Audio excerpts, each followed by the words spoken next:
I think it's safe to say that Neil Peart is one of the founding fathers of using electronics while playing drums.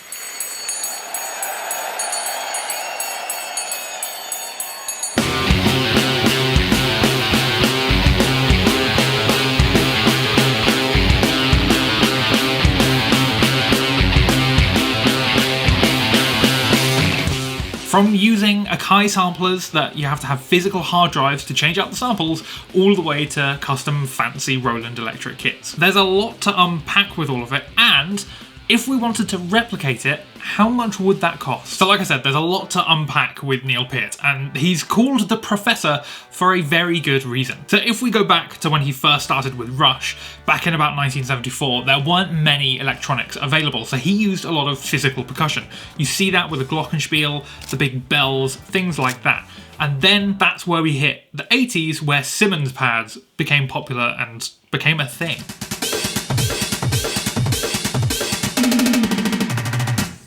Lovely, weird and wacky sounds from Bill Bruford. If you're unfamiliar with Simmons pads, they're some of the first, if not the first, electric drum thing. They were then popularised in the 80s, and you can actually see Neil use them back in the 80s here with this footage. They're the big hexagonal pads that you can see.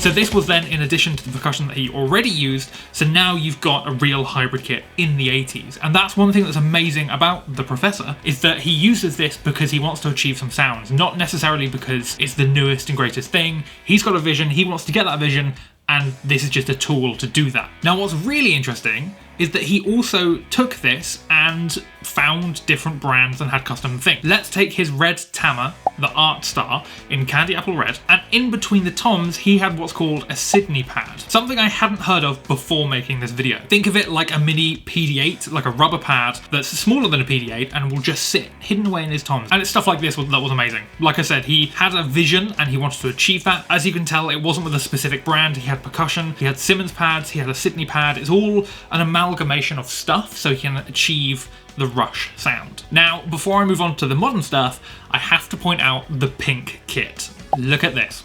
Glorious. Now I pick on this because this is what I could find is one of the first times that Neil used a mallet cap in replacement of the glockenspiel. So this is now where a lot of his percussion is moving to electronics. These things are incredibly expensive, but incredibly cool. And if you're not familiar with these, basically it's the layout of a keyboard. It's generally aimed at percussion players that play glockenspiels, marimbas, that sort of thing, so they can use their rubber mallets and just transfer easily onto this hittable thing. Neil obviously saw this and was like, that's a great idea, I could use that, let's put it on my kit. Think of it like an SPDSX, but for a keyboard player or a percussion player. And the best bit is because he's using this in the 80s, late 80s, is that all of this, rather than SPDSX having everything in the brain, he has to go into a sampler which you change floppy disks for, and that's how you handle samples. It's amazing. The sampler that he used, or that I could find was the closest match, was the Akai S900. So all of this progressed and his kit got bigger and more cool stuff was added to it, and then we hit the early 2000s. And this is where things got really amazing,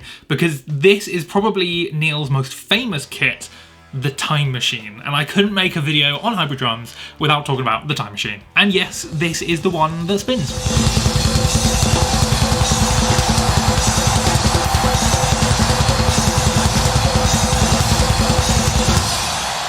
So there's a lot to unpack about this kit, and that's going past all of the stuff like it's made from custom woods that are thousands of years old. You've got little dials on the cymbals that look like Time Machine, and all the cymbal arms are like swirly things to match the aesthetic. Specially made toms, a 23-inch bass drum, all of that. Skipping all of that because that is amazing. Here's a picture of the Time Machine kit from above, and let me pick out what's going on. So on the acoustic side, you've got a Fat Cat foot trigger next to his hi-hat. What's interesting about this is that it's instead of a Roland KT10 or KD9, that sort of thing. He's always stuck with a Fat Cat kick pedal, and I think it's one of those things where it's just comfort. It's just, he likes the thing, why change the thing? It's not broken, it does exactly what it does, and problem solved. Then, to replace the Sydney pad that was hidden between the toms that I mentioned earlier, he's got a Doors pad. Then we move back a bit, and on his left, we've got the mallet cap that I mentioned earlier. Just underneath that, we've got a Roland mesh pad. Then to the right-hand side, you've got two more of those Roland mesh pads. I presume these were a part of the Roland TD20KX. That was then spread about his kit. These are just the same mesh pads that you get on an electric kit. There's so many different variants of them. I'll go through later in the video which one I think it is. But with that, we then rotate his kit, and that's where we get to the Roland TD20KX. So for this kit, specifically the Time Machine, there's a video of his drum tech talking about how they created his personal kit, and that when Roland sent him the TD20KX, he basically took apart the triggers, got DW to make custom toms that match his full kit, and then put the triggers in that, put the mesh heads back on, and then it's a custom looking electric kit. Here's the footage. What I do now is I get the triggers. Roland sends me the kits, and then I take the triggers out, and I have DW build shells, and we mount them into that. And we go as far as making little bass drums, which we call Wendy. So with this, it looks like it's a standard kick, snare, toms, cymbals. Then that runs into the brain, which is where his tech is, and then that, from what I can tell, splits into a MIDI brain, and then that is sampling through a separate sampler. And I believe it's just because at the time, that was probably the easiest way to put in custom samples and change them and use them, and it's a preference thing, especially where he's coming from a world of changing floppy disks. They might just like the hardware side of things rather than a digital brain. So the big question with all of this is how much would this cost? And we're not talking about replacing the entire Time Machine kit, because I don't think we have enough money to replicate the custom made-ness of it. That would be insane. But if we wanted to replicate the electronics on the Time Machine, how much would it cost? And you can then apply this to Neil's newest kit, the R40, because he took away the electric kit and kind of spread it about the kit itself, as you can see on this picture. So by replicating the Time Machine electronics, we can pretty much cover all of Neil's kits. So to start with, we need to look at the Roland TD20KX. Now, unfortunately, this is discontinued, but from a website that I found here, for around £2,158.32, you can get the TD20KX, and it looks like this. Now, to replace it, I would look at something like the TD50X, probably KV or X. I'm not the most up to date with my Roland electric kits, I'll be totally honest. I'm so sorry, more of a sample guy. Which even then, you're still looking at Graham Russell drums, shout out, about £2,500. And that, I think, is just, yeah, the sound module. So we're looking at £5,000. But that's the most up to date thing. If you wanted the most up to date, then you could look at the, is it the TD? Yeah, there we go. A newish model, £2,500. So we're already looking about £2,000 to £5,000. We'll say 3. 3 is a nice place to sit. I mean, it's not, that's a lot of money, but anyway. Then we need the Fat Cat kick pedal. There we go, let's go drumtech.com because I've clicked on that site before. There you go, that's what it looks like. $199, about £149. Probably make note of this. Then we've got the Doors pad. Look at them, these are amazing. Highly recommend checking them out. So $139 in English rupees, £105. Let's look at the Mallet Cat.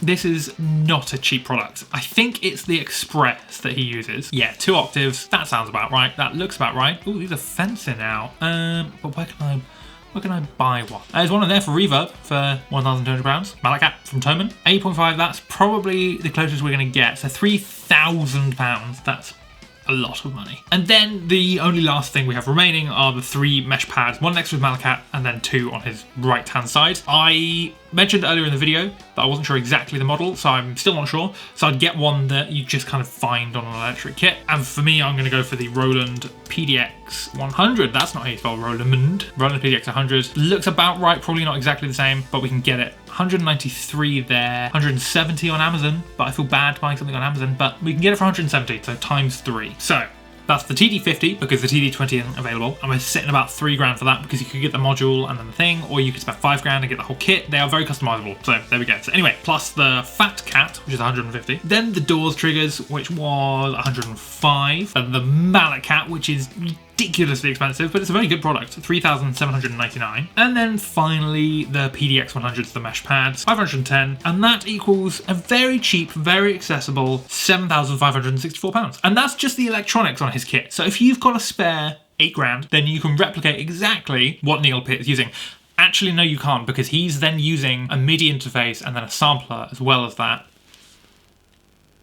The answer is very expensive. It's very expensive to be Neil Peart. But if you're interested in this sort of thing or you want to join a drum community, then the link to the Drum Electric Discord is down below. And then everything else you can find at drumelectric.co.uk. If you have any suggestions for future drummers, comment them down below. See you in the next one.